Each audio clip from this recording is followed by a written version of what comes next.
All right, we get it rolling on the Krueger Show, bright and early, I should say. Well, we got up bright and early today. It's 1 o'clock now on Saturday, 4 o'clock on the East Coast. And we're brought to you by Pig and a Pickle, the best barbecue in Northern California.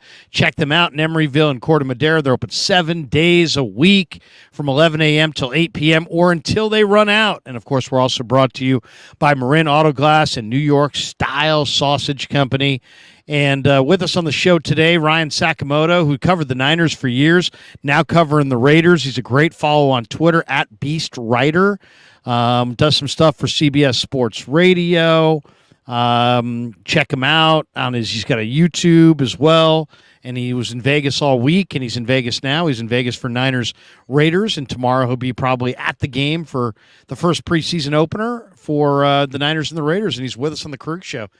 Rye, good to see you, bro. How are you, man? Good, man. Thank you for having me. It's been a long time coming. I know we've been trying to plan it out and coordinate. I know we were trying to get things going before the draft happened and talk about my guy, Jose Ramirez. But yeah, I'm glad to be on your show. I mean, you do a great job with your content, and being a former scout yourself, it's really good getting your insight on things. And so you see things from a different lens, and I value that information. So good stuff that you bring to the table, and always a good time coming on the show with you. Well, tell us a little bit about your background, because you covered the Niners and now been covering the Raiders the last couple of years. Tell us how you got involved in this. Well, with the Niners, I just started my own blog, NinerFans.com, and it just kind of blew up. And then NBC Bay Area News picked me up voted me as a top Bay Area blogger back in 2013. That's really put me on the map. And then from there, just hopping on, and when COVID hit, I was like, okay, how cool would it be to, because I'm known to cover all 32 NFL teams, and people say, okay, cool story, bro. Do you really cover all 32 NFL teams? I was like, okay, well, let's find out, right? Let's put the beast receipts to the test. And so I was like, okay, I'm going to try to cover a totally different team, whether it be the Raiders, the Steelers, whatever the team. I was like, I'm going to cover team. Why not do Las Vegas, right? Because sports betting, I do predictions and analysis. Fantasy football comes in play. You make more money here in Vegas, right? Doing it that way. So I was like, okay, why not use that and monetize what I know with my grading system and catapult that into money, right? For everyone who follows me. And so I was like, you know what? I'm going to start Dark Side of Beast Rider, just like I did the Niners, start my own brand there and my own company, and then just kind of blew up. And then here I am. And thankfully, the Raiders thought well enough for me to take me on, coming from the San Francisco 49ers. Dude, you got the traps going, dude. What are you benching right now? What are you putting up these days? 345 is right now. I'm trying to push 350, but it's not happening. Really? Yeah, 350. Man, I'm maxed out at 275, man. But I got 36-inch arms, so I got long arms. Yeah. So there you go. There you go. I've used that as my excuse for years why I couldn't get over 275. If you see me now, man, I go 2 plates. And I could do like 3-4 reps, and then I kind of need a spot at that point. But I'm 53. What can I say? If you can do if you can do 1 plate, that's good. I think so. I think anybody, like when I step in the gym and I see somebody pushing 2 plates, I'm like, okay, this guy can work out. Yeah, it's not as easy as it seems. Pushing, even your body weight. So I when I just came back from the gym actually right before hopping on your show. And so I saw some guy, older man. I swear to you, he's like in his 60s. I want to say he's in his 60s. I'm not sure, but I'm pretty sure he's in the 60s. He was doing 2 plates. I'm like, how the heck? Like, I wish, like, I can be like that. Like, that's truly inspirational to see some guy in his 60s pushing 2 plates, warming up, by mind you. He was warming up. And you would never know because he was wearing a sweatshirt. He had his hood on. So it's like, it's one of those things where you kind of look and you're like, okay, what is this guy? This guy's going to hurt himself. And then you watch him like, whoa, where did that come from? Dude, my roommate in college used to go 2 plates behind the head, the military for the shoulders. Yeah. And he used to stack the military machine as well, but he'd go 2 plates behind his head like, I'm like, dude. And you could hear his shoulders cracking. Yes. So man, I'll do 2 plates on the bench, but I'll go a 1 1/4 on the incline, and that's it, man. I can't go heavy anymore. By the way, Giants Niner fan says, what happened to the stream with Digital Drew and Terradome? Poof, it just disappeared when I was viewing it. I needed to make one edit on that video, so my son, giant Niner fan, made it private for a few minutes while he's on a run. So he'll come back, edit out the part that I need edited out, and then he'll put it back up. I put out my my address, I believe, on that. I probably shouldn't have put my address on there. So there you go. But yeah, we'll have that back out for you in a little bit. But Ryan, let's talk a little bit about Niners Raiders. Give me your takeaway from practice. You were there Thursday and Friday. Everybody's talking about the Niner quarterbacks. What'd you think of Purdy? What'd you think of Lance? What'd you think of Darnold? What was the good? What was the bad? What stood out to you? Starting with Brock Purdy, because he is the one. I was very impressed with how he went through his progressions. I think that's something, especially for a young quarterback, whether or not he makes the right throws or he's throwing on the accurate shoulder or whatever the case may be. The first thing that I look for in evaluating the quarterback position, especially for a young quarterback, is how does he go through his progressions. I thought he did a really good job at that. Now, would I say he was pinpoint accuracy downfield on the short intermediate game or anything like that? No, I'm not going to say that. But I will say I was really impressed in how he grasped the offense, had a command of the huddle. Same thing with Trey Lance. I think Trey Lance is a guy that, the iron sharpens iron mentality. I think Trey Lance is a guy who really impressed me. Just seeing how he is going through his progressions, seeing how he is kind of picking up the offense, being in it a little bit longer than Brock. So the future is bright, no matter who the quarterback situation is. I know the 49er fans are split on Brock Purdy, Trey Lance are going to run him into the ground. That's Shanahan's fault. I mean, whatever the case may be, at the end of the day, the Niners have always had this dilemma. Would it be Joe Montana and Steve Young? Would it be Colin Kaepernick and Alex Smith? Would it be Trey Lance and Jimmy Garoppolo? And now it's Trey Lance and Brock Purdy, and then Sam Darnold's in the picture. And so, again, I think it's a good problem to have in San Francisco, because at the end of the day, I mean, you could be like another team and wish that you had two quarterbacks that you can actually see can be your instant gratification or long-term gains for the foreseeable future. Did you think that Lance? I mean, there's a lot of people that feel like Lance is a bust, and have said it. And I'm not in that camp. I really believe that he's a unique case because he didn't play very much college football. He played at the FCS level.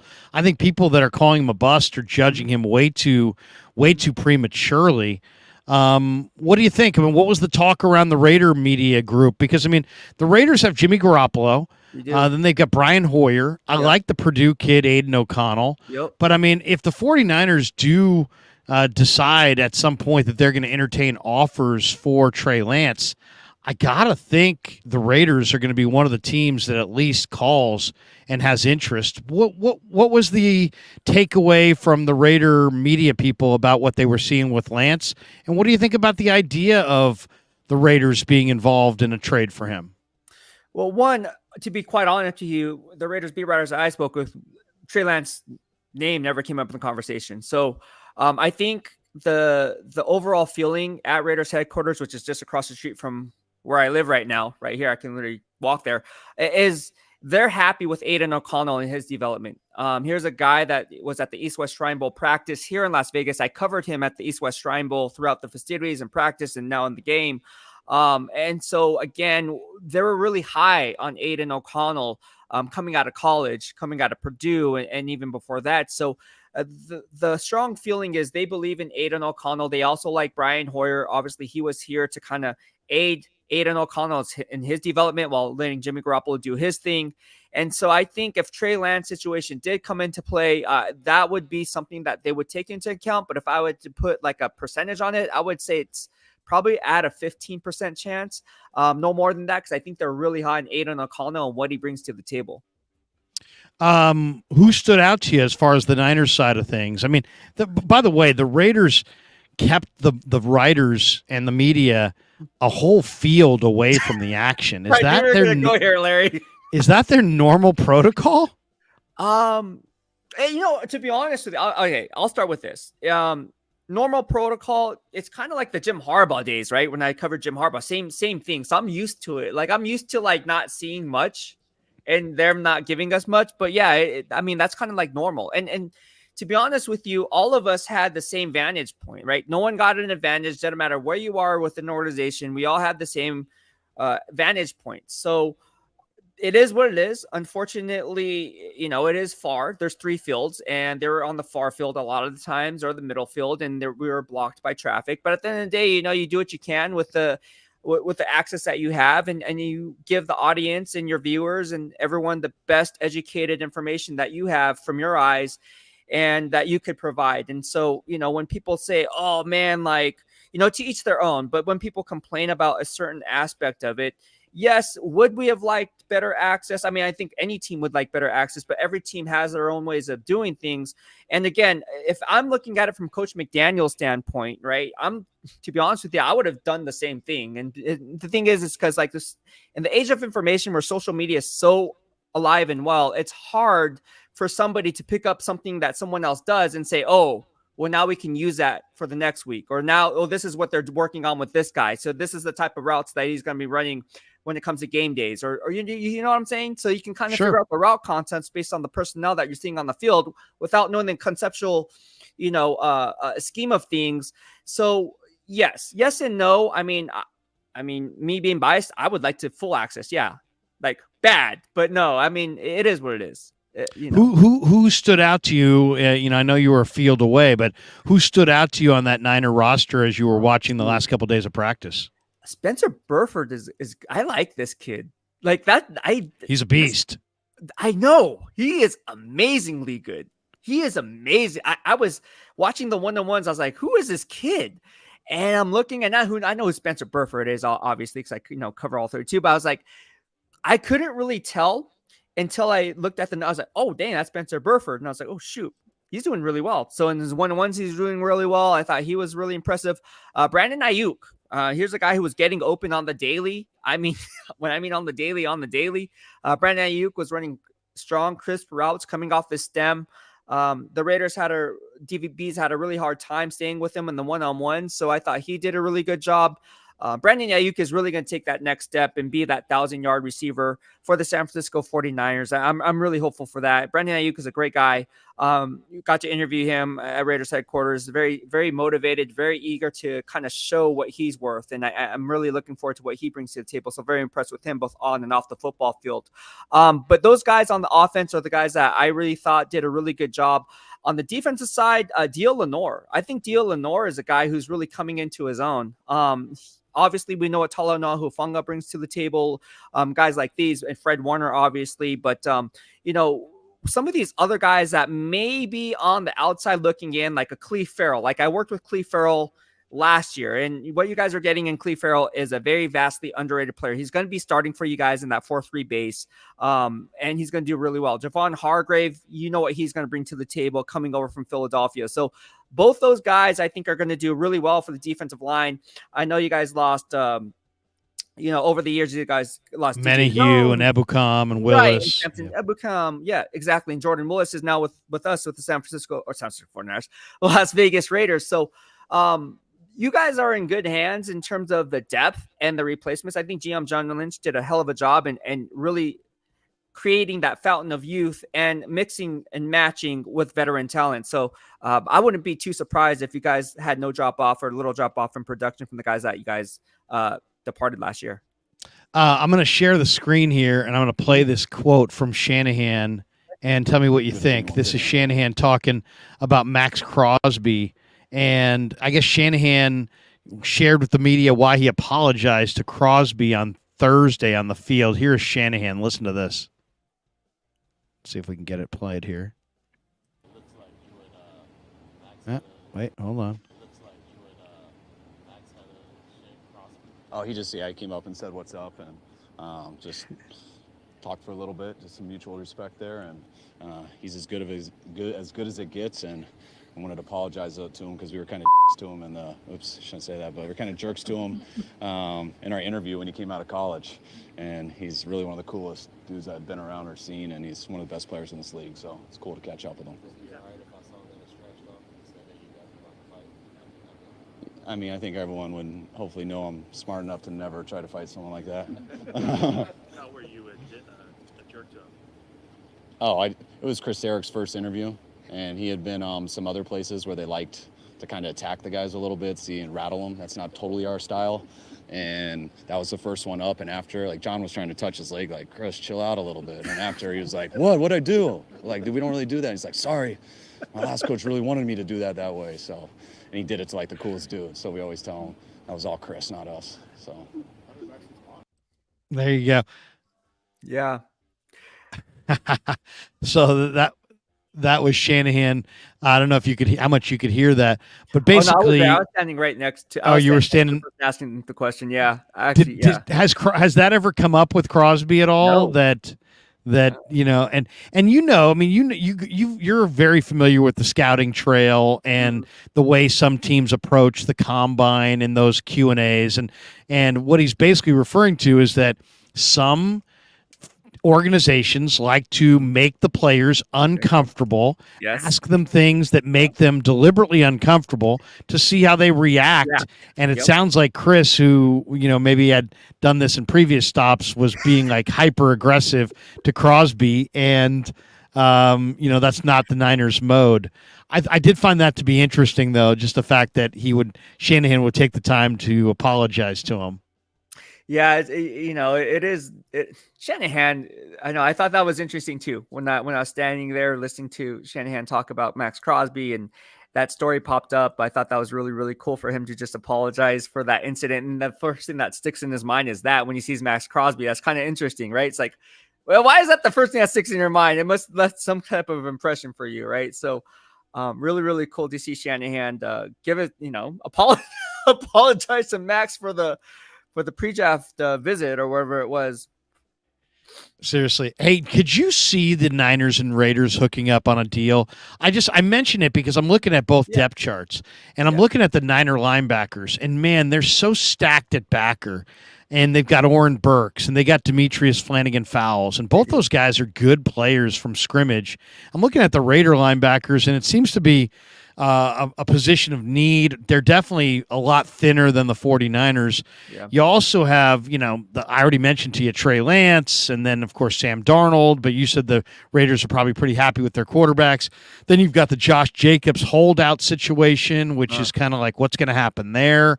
What do you think? I mean, could you see the Raiders calling the Niners at the cut down and saying, hey, we'll give you a 7th-round pick for Oren Burks. We'll give you a late-round pick for Demetrius Flanagan-Fowles.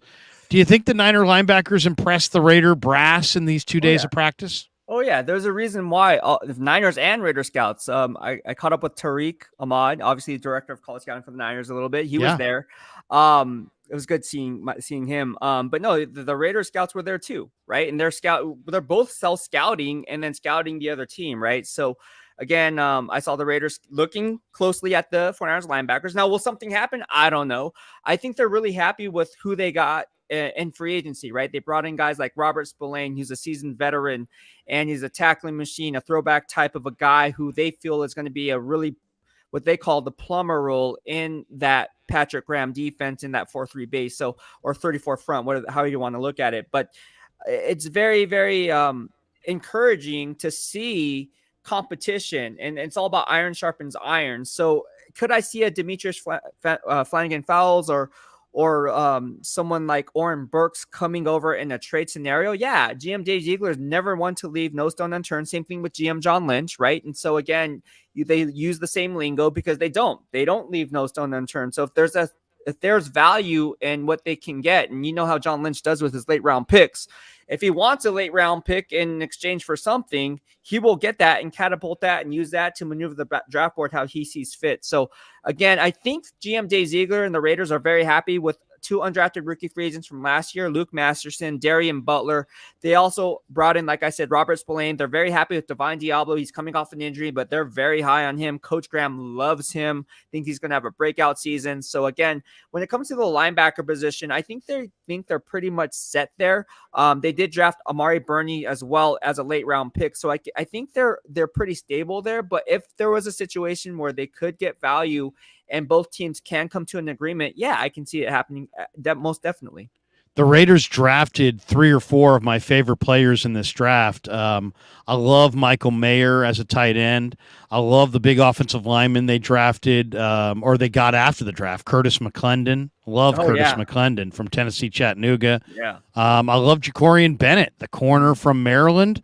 And I was super hot to trot on Byron Young, the defensive lineman from Alabama. Yeah. Of course, the Raiders also got Tyree Wilson, Jaden Grant, who I believe is Brian Grant's kid, as a college free agent, defensive back. What of their rookies, Rye? Which ones have looked good to you so far? Trey Tucker, Jacorian Bennett has looked really, really well. I think those are the two that really pop up. Michael Mayer is an obvious one. And obviously, we know Jimmy Garoppolo loves his tight end, so that's going to be his security blanket. And I know he's been banged up here and there, but Michael Mayer is a guy who probably lead all rookie tight ends in catches, all 3 categories: catches, touchdowns, receiving yards. That's just my opinion and prediction. But those guys are really standing out to me from the get-go. Byron Young was kind of banged up, so it's kind of like I haven't seen enough on him yet. But again, when you talk about the rookies that are coming in, Jacorian Bennett is a guy who I really like. I think he's going to be a stud. I think he's going to be one of those diamonds in the rough when it's all said and done. You look back at this 2023 draft class.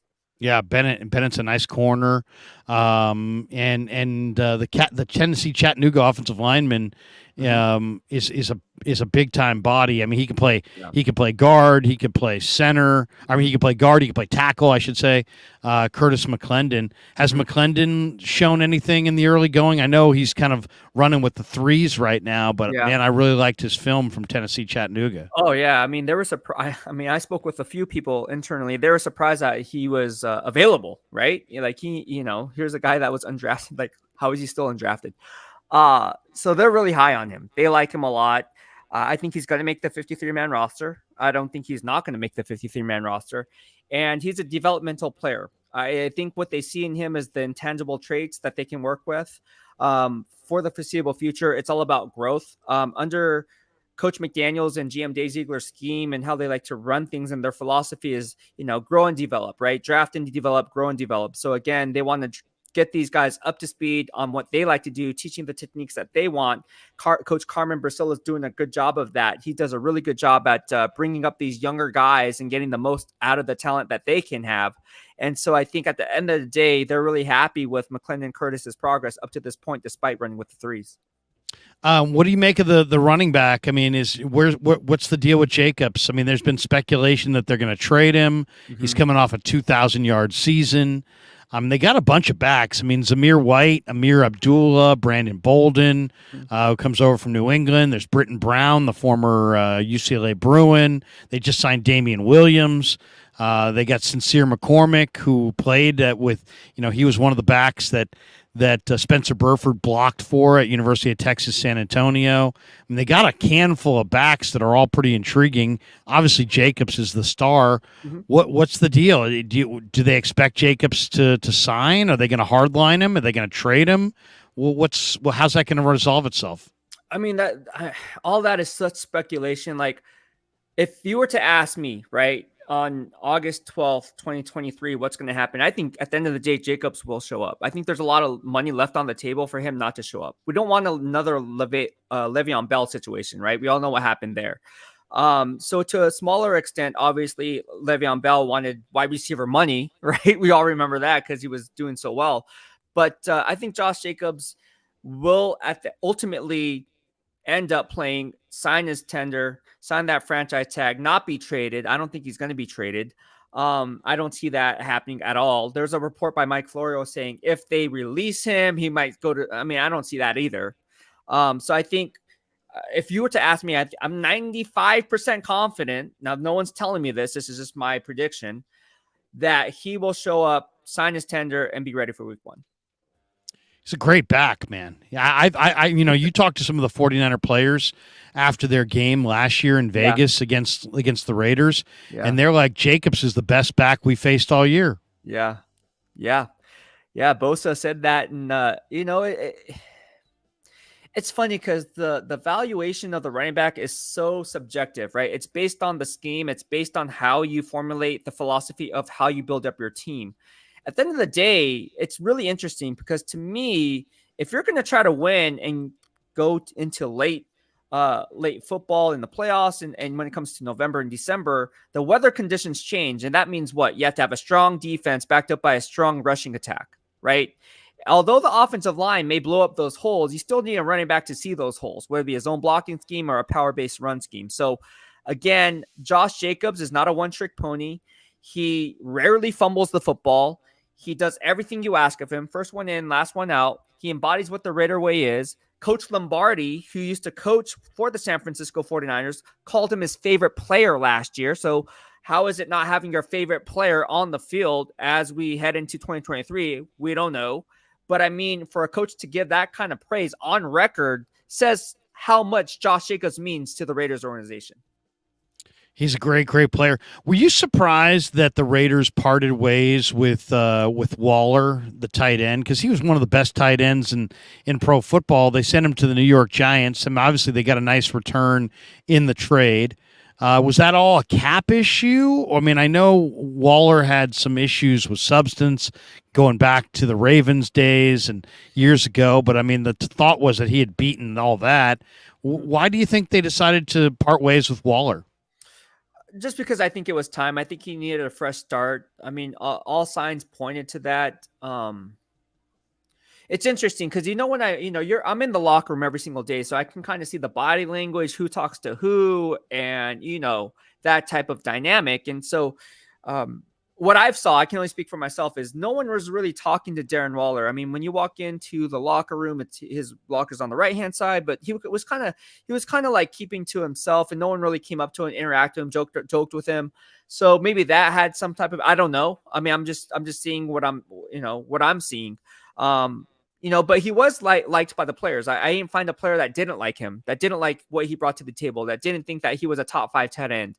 So I don't know what happened there, because again, that was just my first year and just being there. But at the end of the day, I think maybe both organization and Darren Waller needed a fresh start, and that's why they went ahead and traded up in the second round and drafted Michael Mayer after they went ahead and shipped out Darren Waller.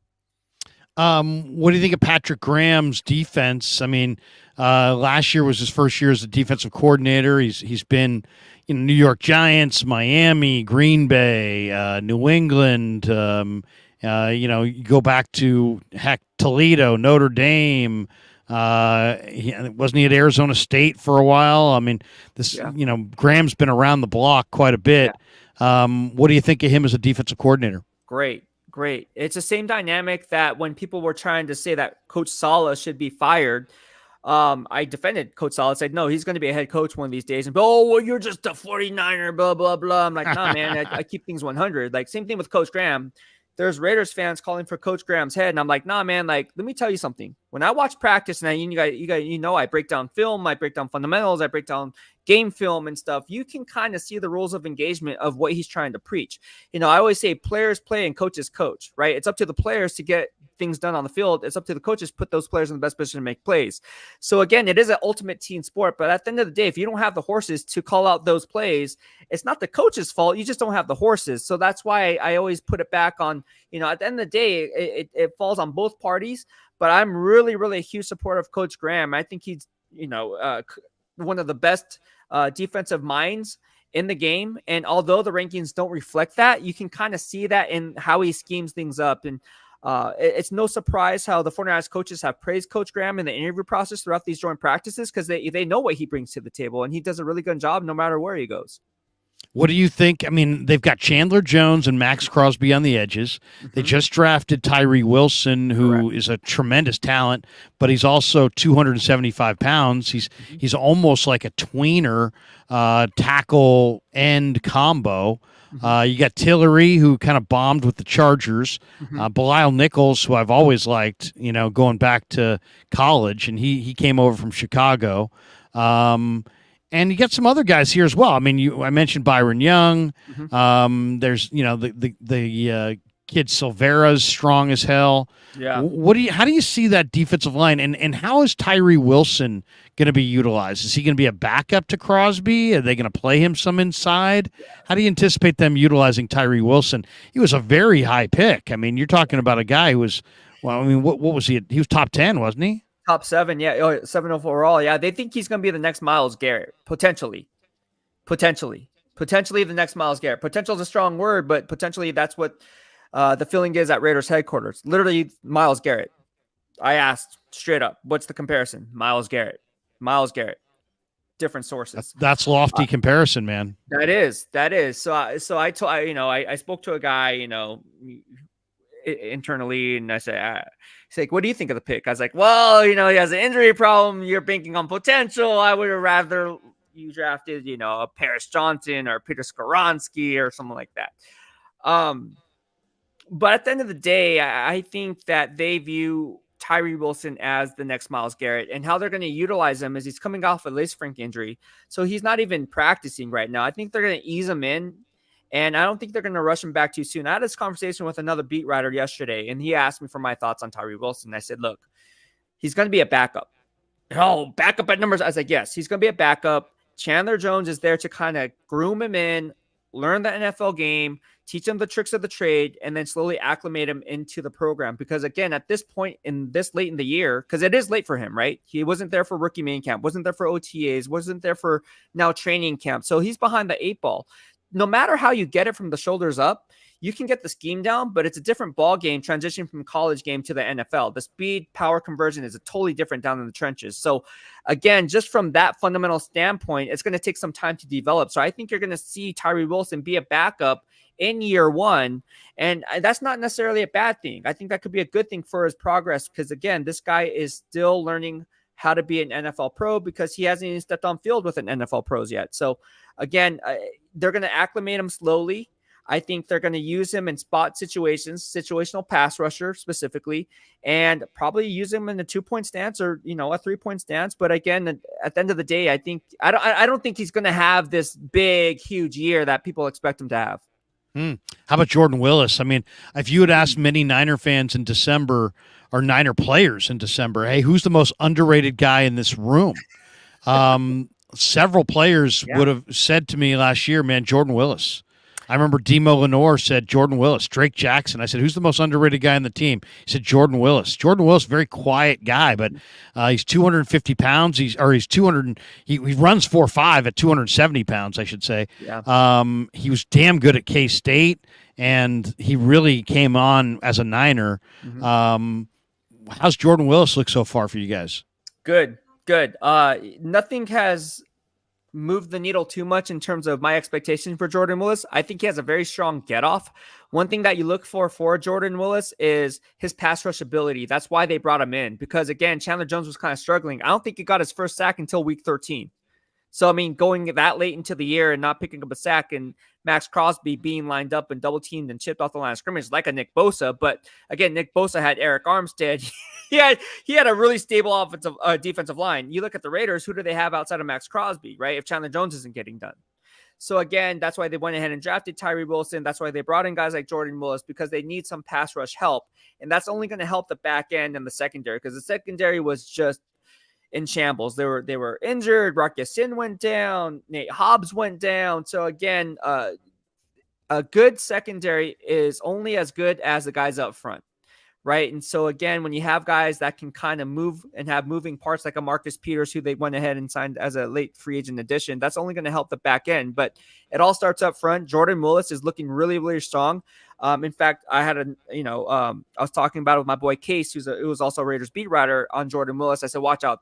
We got this kid. He's going to be underrated, and people are going to be talking about him because you're going to see him in situational pass rush duties get it done. And again, that sample size in any game is a small sample size to pull from, but he's going to get it done with the opportunities that come up. So I'm really excited for Jordan Willis and what he brings to the table. What do you make of the remade secondary? So, you got Jacorian Bennett. He's at one corner. Marcus Epps comes over from the Eagles. I thought he was a pretty good player. Morig, the young second-round pick, is a great athlete. Peters is long in the tooth, but, man, Peters can break on the ball, and he'll pick off passes. Hobbs is a find. The secondary seems like the Raiders, have a better defense because they're better up front and they're better on the back end. What do you think of the remade secondary? great. I'm really excited and eager. I'm not saying it's a top 5 defense on the secondary or anything like that. What I will say is compared to last year, the depth that they have, the quality depth that they have behind the starters, and again the iron sharpens iron mentality with Coach McDaniels and GM Dave Ziegler is alive and well. When they draft guys like Jacorian Bennett, they bring in guys like Brandon Faison. They have guys like Duke Shelley, and they're developing guys like Ike Brown, and some of these other players that you just mentioned. They're really doing a good job, and they still have Amik Roberts in there. He was one of the guys who made the most splash plays last year in that defensive backfield.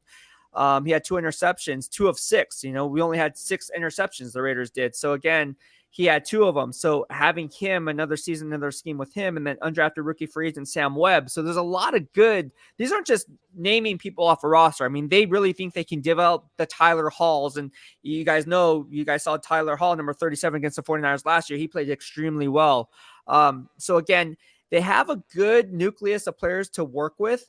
Now, again, how does that transition from year 1 to year 2 under the scheme? That will be a different question, but I like what they have just from the cornerback position and in the safety position, bringing guys like you said, Marcus Epps, and then returning starters like Trayvon Merrick.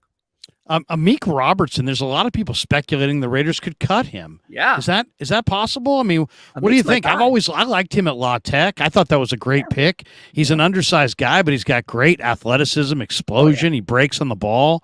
I mean, I've seen a couple different Bleacher Report articles, and, they're guessing, and they're trying to just get you to click. But, I mean, is he on the bubble? He is. I think he is, and Meek's my guy. But it's not what I would do if I was, if I was GM. I would keep a Meek. I mean, that's not even a question. But I'm not the GM. I'm not GM Dave Ziegler. But I think it's valid that he is on the bubble, because if you look at the guys that they got rid of last year, like not Tashawn Gibson, that's the Niners. Tyree Gillespie, right? Tyree Gillespie was a 4th round Missouri kid, yeah. They got rid of him. They got rid of Alex Leatherwood, their 1st round pick. I mean, if you look at the draft class from the John Gruden days and Mike Mayock days, they're no longer there. There's few and far between guys on the roster. So GM Dave Ziegler is bringing in his guys that he wants. It doesn't matter your draft status or where you were drafted, undrafted, don't matter. He's going to bring in his guys. And so Amik unfortunately falls on the other side of the spectrum. Whether that's fair or unfair, that's just, it is what it is. If it was up to me, Amik would be on the roster. I think he is one of the definitely top cornerbacks on the roster for sure, hands down. I think he's outplayed Duke Shelley. I think he's outplayed a few of these other guys that they brought on, like David Long. I think he's way better than those 2 guys up to this point in training camp. We're going to see tomorrow how that shapes out. But, it is warranted that, the reports are that he may be on the outside looking in. Wow. There were a lot of Niner writers who were suggesting that the Raiders looked like the better team on the field in the joint practices. You were there for it. Yeah. I know you were a ways away, but what do you think? Is that Niner writers trying to be salacious and get people fired up? Or do you think the Raiders really did look better than the 49ers in the 2 days? I mean, to each their own. Like, the Niners riders would be what? Mayoko, Barrows, all of them are reporting that they dominated? Well, I don't know if those guys specifically, but I saw in a couple different spots that people were like, hey, the Raiders actually look better than the Niners. You couldn't tell which team was a Super Bowl contender and which team, was in a, kind of a rebuild. Yeah. To me, it was pretty much equal. I don't put too much stock into that, because you don't know what, on any given play, what they're being told to do. Now, I know in team drills, you can see the interceptions and all of that, but if someone to ask me, did someone just blow away? Like, if it was a game tomorrow, like, oh man, domination. Like, I wouldn't go as far as saying that. I would say it was a pretty even matchup. Like, for me, when I look at training camp, I look for the individual matchups and the fundamentals and the techniques that are being taught up front. As far as like if there's one team that just like blows the other team out of the water, then that's one thing. But I didn't see that from my vantage point. I can only speak for myself, but I don't think that the Niners were dominated by the Raiders. And, dominated wouldn't be a word. Maybe slightly had the advantage, you know what I mean? But maybe because of the interceptions, I don't know why they would say dominate, but I thought it was pretty certain aspects of practice, like the tackle and stunts, right? That we were watching, that was up close. I thought that was a pretty evenly matched ball game, right? Offensive line, defensive line on both teams, right? So let's start there. And then you go into the wide receiver versus DBs. I thought that was a pretty even matchup there. When you get in the team drills, that's when I couldn't really see much. So maybe they had a stronger vantage point. But from what I reported, I said it was pretty evenly matched up all the way through. East Coast Red and Gold podcast are big fans of you, Rye. Oh. And they said, Krug, put this up. What's up, Ryan? We miss you. Hey, what's going on? How you doing? Yeah, I was just on their podcast the other day. Good to see you. And then Orange Chicken says Beast Rider was spot on his draft predictions. He knows his stuff. Yeah, that's how we were trying to hook up during the draft because Rye is all over the draft, just like I am. Yeah. And who are your personal favorites in the draft, if you can remember? I know it's been a ways back to April now. Who are guys that you really loved that maybe went elsewhere? I like Peter Skoronski. I'm a throwback the type of a guy, Tennessee offensive lineman from Northwestern. Northwestern's produced some really, really good linemen the last few years. Slater. Yes. Yeah. Rashawn Slater was one. They had a few guys. I thought they had another guy. But anyways. Yeah, I can't remember the other guy, but I know Rashawn Slater went to the Chargers. Correct. But Skoronski, I thought was a great pick by Vrabel and Tennessee. Him, I like Devin Witherspoon a lot. I think. I do too. I think Seattle. Legion of Boom is coming back. I'm sorry. I think it's coming back. It's not. Oh, you're a Raider now. No, I keep it 100 all the time. Look, Devin Witherspoon is going to be best player in the draft, maybe. Defensive rookie of the year, definitely. That can be something. And with Tariq Woolen on the other side, oh my, come on. Yeah, and Kobe Bryant. There you go. I don't know if you watched their game last night, but Kobe Bryant made some great plays too against the Vikings. The Cincinnati, yeah. Yeah, University of Cincinnati, yep. So I don't know how John Schneider and Pete Carroll do it, but it seems like it wasn't far removed that they were the laughing stock of the NFC West. Now they're like, oh man, here come the Seahawks again with Abraham Lucas, and they drafted offensive line, and Charles that was Cross, a year ago, and Charles Cross out of Mississippi State. So it's like, what the heck's going on? But I really like Peter Skoronski, Devin Witherspoon. Bijan Robinson is a guy who I really like. I know he's a running back, but I like Bijan Robinson coming out. That was great. I thought he was a steal. I like Jack Campbell. I think he's a player that for the Detroit Lions, that's going to be good. From Iowa. Iowa had a great defense. No offense, but a great defense. And there's some overrated guys. I think Kalijah Cansey is a little bit overrated when I graded his film. I know that's the unconventional wisdom, but I think it's a little bit overrated. He's in Tampa's camp. He's kind of a Aaron Donald body type. He's probably he had a calf pull the other day. I saw. Oh, did he? Yeah. Steve. But yeah, he's a guy that I thought was a little bit overrated. But a guy who I really, really like was Nolan Smith, and went to Philly. Yeah, he's a guy who I really think is going to create waves. I thought that the Philadelphia Eagles GM Howie Roseman did a really good job in finding talent, and the Georgia Bulldogs, they just keep getting stronger with Jalen Carter there. But Nolan Smith is a guy who could be the sleeper that should have been drafted a lot higher than number 30. Yeah, I had him at top 15. I had him as a top 15 pick. Michael McCann says, question for Ryan. What's your prediction? Does Jimmy G outperform the entire 49er quarterback room in the upcoming season? Also, when are you going to go live again? I don't know. How would you go about making that prediction? Because I like Jimmy G. I think Jimmy G, to be honest, is an upgrade from Derek Carr. Here's why. Because I think Derek Carr, was not as competitive as Jimmy G. He would throw the ball away. He was more about self-preservation. Yeah. He didn't want to take a hit, so much so that he would throw the ball away. Jimmy G is going to hold the ball longer. Yeah. He's going to let Devontae, work his way open with double moves down the field. Right. And I know that Carr and Devontae had a kinship going back to Fresno, but I just think that Jimmy, you're going to like the competitor that Jimmy is more so than what Carr had become in recent years. I also think Jimmy knows this offense, that's a big part of it. I mean, he knows this offense going back to New England. So not only can he run the offense, he can help teach the offense. And I think that's a big part of it too. So I kind of like Jimmy as an upgrade. As far as comparing him to Brock Purdy, or Trey Lance. Yeah. I mean, Jimmy's more experienced, but I think Purdy's better in what the Niners do, which is the play action game, the bootleg game. Jimmy always struggled in the play action when he would have to turn his back on the defense and then turn back around. He always needed an extra second to kind of reassess, kind of recalibrate where everybody was, his receivers, the defenders. Where Purdy's got that sense where he turns around, and as he's turning around, he's throwing the ball. Yeah. He doesn't need that second. It's like he knows where everybody's going to be. That's the advantage that I think Purdy has on Jimmy. I think also Purdy's a little bit more accurate and has a little bit more escapability speed. I think Jimmy, though, is going to give you guys a great leader. Guys like Jimmy. Guys play hard for Jimmy. He's a very mature. He's got a lot of mental maturity.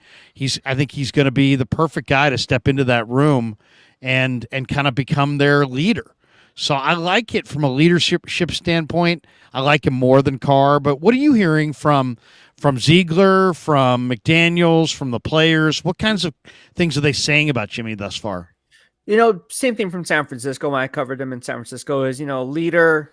He's a leader in the locker room. He's a guy that is very approachable outside the locker room. So that's why guys gravitate toward him. That's why George Kittle's all of the team captains gravitate towards Jimmy Garoppolo for a reason, right? They all want to hang out outside because he's just a good guy in general, right? Forget football aside. But yeah, good leader, very decisive, very smart with his reads, gets it from the go, very methodical in what he does. And they think that in their minds, they got an upgrade over Derek Carr because he is familiar with Coach McDaniels. He is familiar with Coach Shaplinsky, who I got to know very well over the last 2 years here. And so you guys got to remember that Jimmy Garoppolo didn't have a playbook coming into the NFL. It was Coach Shaplinsky, who is now with the Las Vegas Raiders, who kind of helped him with that process. So again, this goes way back, even before Jimmy Garoppolo was with the San Francisco 49ers. It's going back to the Patriot days. And I think that dynamic alone is what holds a lot of weight, because they say, hey, look, we know what Jimmy was coming out. We know what he can do in the NFL because he's proven to do it in San Francisco. Hopefully, as long as he stays healthy, the hope is everything's going to go and trending in the right direction. Now, whether that is going to be something that comes to fruition, time will tell. Hey, last one for you, and we appreciate your time, bro. Let's talk about the division for the Raiders. I mean, they went 6-11 last year. They were 500 at home, but they really struggled on the road. They only won two of the 9 games on the road. They were 500 in the division. It wasn't like but they did lose 3 straight to finish the year. The Raiders finished 6-11. Yeah. How do you see the division? I mean, Kansas City's a juggernaut. And there's Justin Herbert, but now you also have Sean Payton coming to Denver, so there's no lock that Denver's going to repeat their 5-12 campaign. Right. How do you see the division? And give me your prediction. How many wins for the Raiders? Yeah, I think KC. I hope I'm wrong. When the Raiders do well, I do well, but I think KC is going to lock up that division. That's not going to be anyone's like, oh my gosh. I'm not going to say the Raiders are. That'll be a bold prediction. So I'm going to say the Chiefs.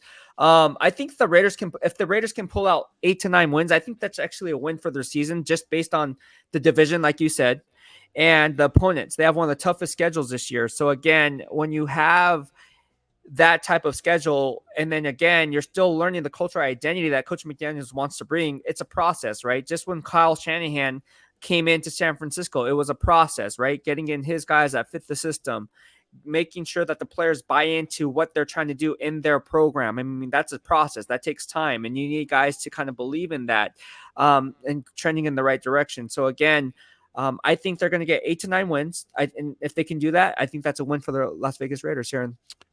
Who's your Super Bowl pick? It's going to be in Vegas. I know. It's funny. It's like, it's easy to go chalk and Niners or, Eagles, Chiefs, Niners, Chiefs. Those are the easy picks. A lot of people like the Jets this year with Aaron Rodgers. I definitely think that they're a better team than people think. I think Miami could be really good. I mean, some people, I kind of like the Chargers, to be honest, as a sleeper pick. But I think I'm going to go Niners, Chargers. Woo. I mean, I'm a believer in Telesco. I think Telesco's a really good coach, and I just think that the Chargers. I don't love the Chargers defense, but I like some of the building blocks. I mean, you got Abear. I mean, you got Herbert. You got Eckler, Keenan Allen, Mike Williams. They just drafted the gigantic receiver Quentin Johnson. Gerald Everett's a pretty good tight end. Yeah. I like the left side of their line with Slater and Zion Johnson. I think those guys are really strong. You still got Joey Bosa, and you got Khalil Mack, and you got a really good secondary with Asante Samuel, J.C. Jackson, Derwin James. This kid J.T. Woods, the strong safeties, had a tremendous camp for them. I'm going Niners, Chargers. Who's your Super Bowl? Gosh, it's so early. On August 12th, I would definitely say who's the your Niners. August 12th Super Bowl? I think the Niners are in it. I mean, I'm not going to fall off the Niners. I think.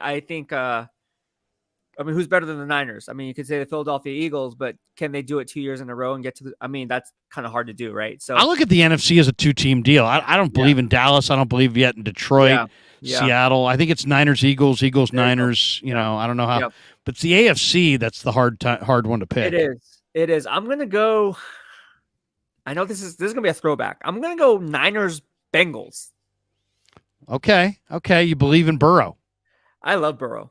Yeah. I'm a big Burrow believer. I love Burrow a lot. I like Jamar Chase. I like T. Higgins. I like, all those guys. I think they have a good nucleus there. They have a strong defense. I like history. Niners, Bengals, Super Bowl happened, 2 years? Happened twice. Yeah. So Niners, Chargers also happened. How's the support in Vegas for the Raiders been, Rye? I mean, it looks like a really fun place to watch a game. The place looks like it's exploding with energy. But you're there in that town, and it's, there's a lot of people in Vegas that aren't from Vegas.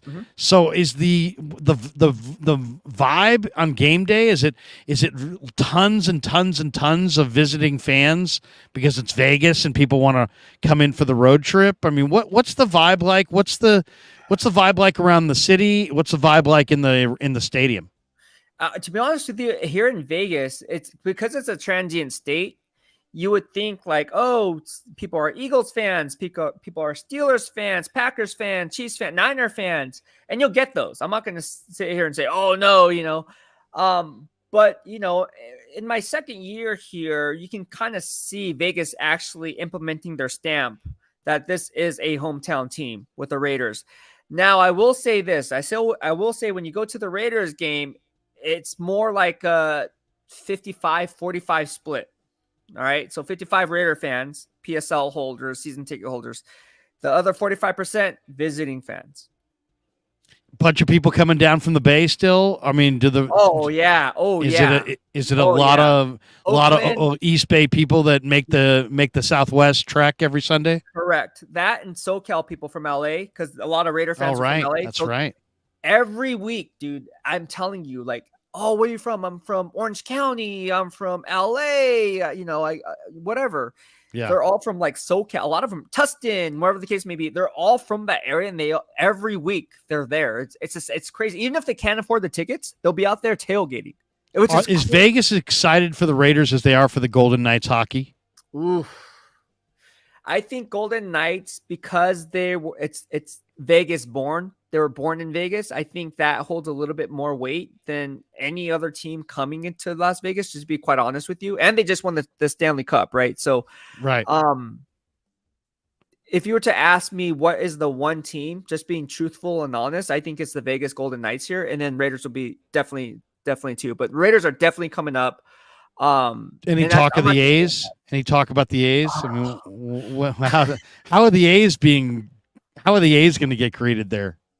Well, the beat writers, they love it, right? Because that's another team to cover. So so the A's coming here, it's great. It's great for the city. It's great for everything.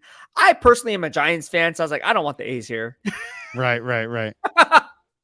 But that they're gonna be here. The feeling here is everybody's very welcoming of the Oakland A's. It's not like, oh, here's a crappy team coming in, because we don't have a baseball team here.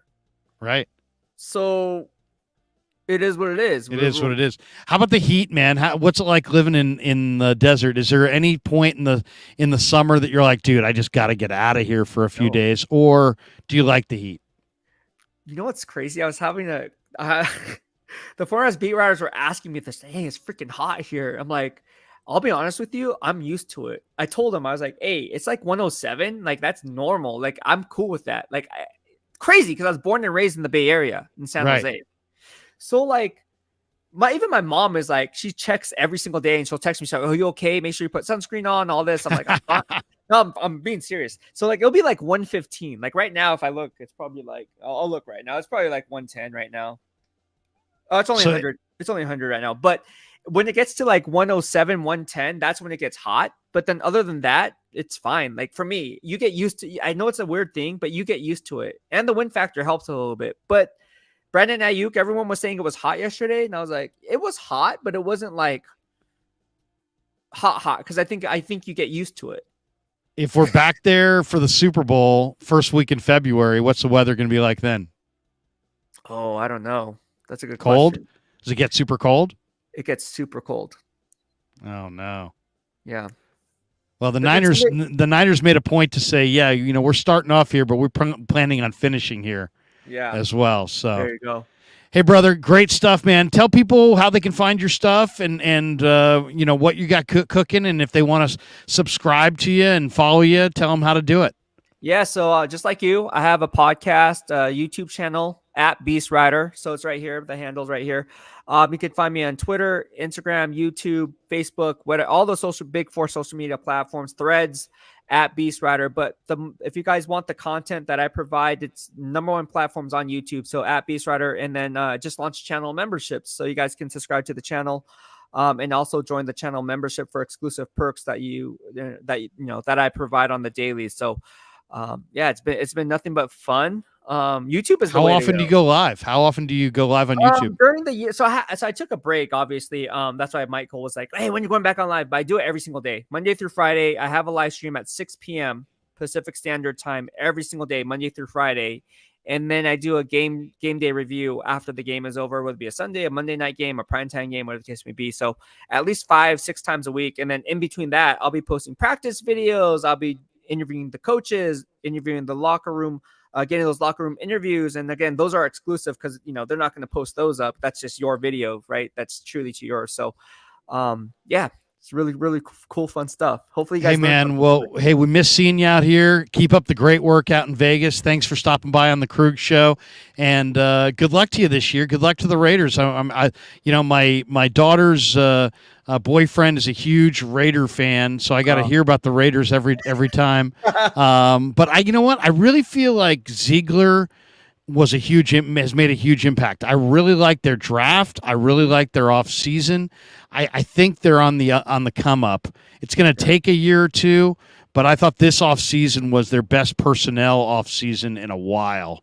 So I'm thinking good things are coming around the corner for the Raiders. So good to see you, man. Thanks for jumping in on the Krueger Show. Appreciate you. All right, thank you so much, man. Mahalo. There you go. The great Ryan Sakamoto does a great job. Does an absolute great job. When we thank Ryan for jumping in here on the Krueger Show and giving us a little preview of Niners Raiders tomorrow night. All right, got a couple thoughts I'm going to share with you next.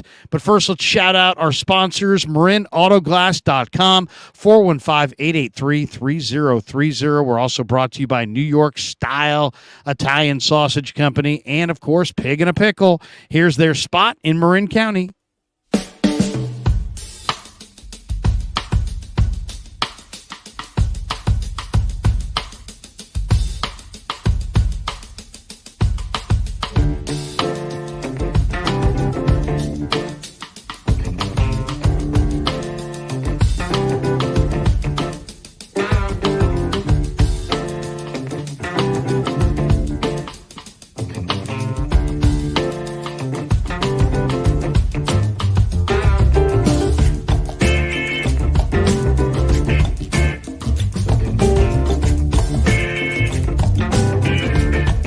So New York Style Sausage was started over 70 years ago.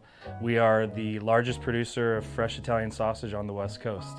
What makes our sausage in New York style is really the recipe came from back east, from New York, from Connecticut.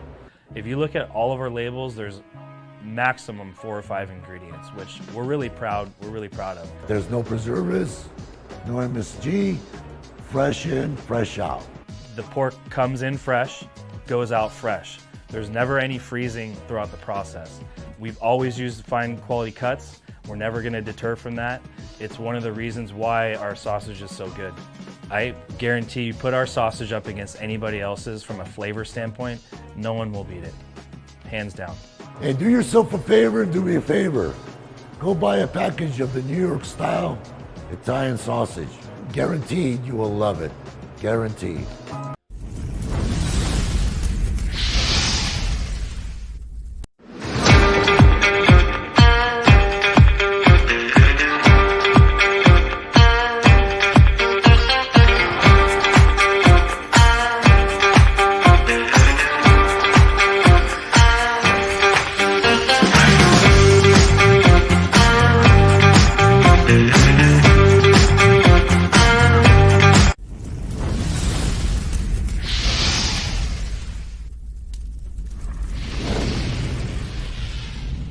All right, coming down the home stretch on the Krueger Show. Hope you enjoyed Ryan Sakamoto. Thanks to all of you guys for supporting the channel. We are sitting right now. Let me double check our live stream or our total subscriber base.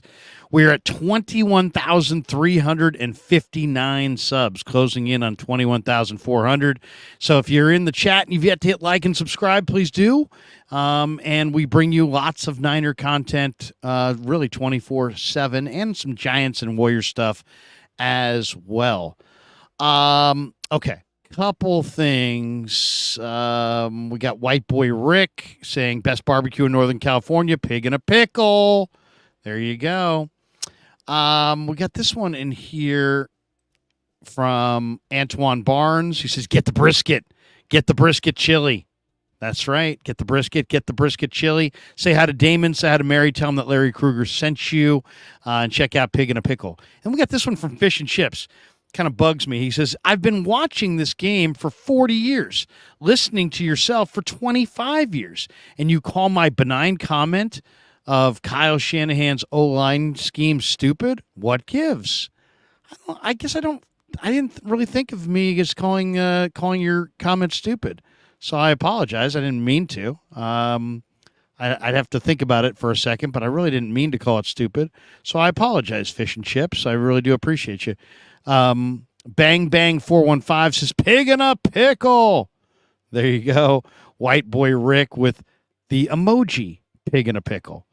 That's going to do it for us for the day. That's right. The rest of the Saturday, I think I'm going to enjoy the family, enjoy some of this hot weather, get ready to queue tonight, a little barbecue going tonight. And then tomorrow, Niners Raiders at 1 p.m. At 4 p.m., we'll go post-game with myself, Bay Area Baller, my son Kevin, maybe the coach. If not the coach, maybe somebody else as well.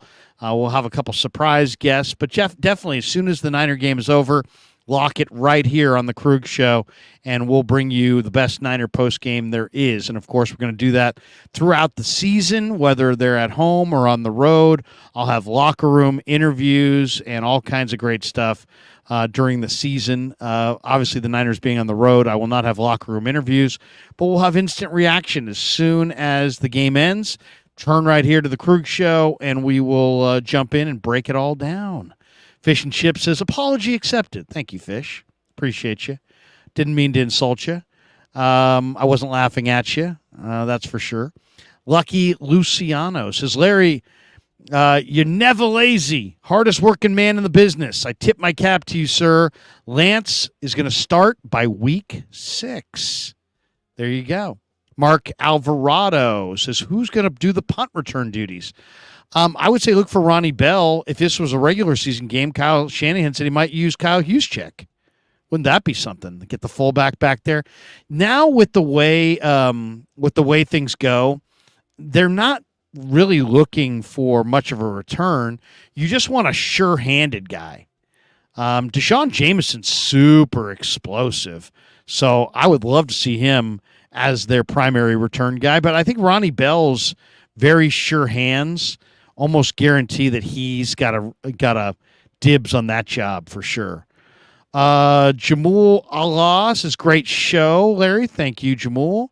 David Muschek says, looking forward to your postgame tomorrow afternoon. Have a good one till then, LK. Thank you. Appreciate you. We got this one from Jesus. McKivitz a liability? I don't believe so. I think McKivitz is going to be pretty good as a pass protector. And then Fish and Chip says TDP or JP Mason as running back 2, or Elijah Mitchell. Don't forget Elijah Mitchell. So I they all look good. Elijah Mitchell is the guy that Shanahan trusts, but man, just watching practice, JP Mason and Ty Davis Price are running with such power and such speed and such force that I think it's almost impossible that those guys are not both outstanding bust-out players this year. I really have great hope for both those guys. That's going to do it for us. We'll see you tomorrow. Have a great rest of your Saturday, everybody. Peace. Yeah, never met a man I've been scared of. Careful, you gon' get exactly what you asked for. Here for whatever you bring me, getting handled. I answer to no one, I don't need to hassle. Yeah, we ain't never fall back.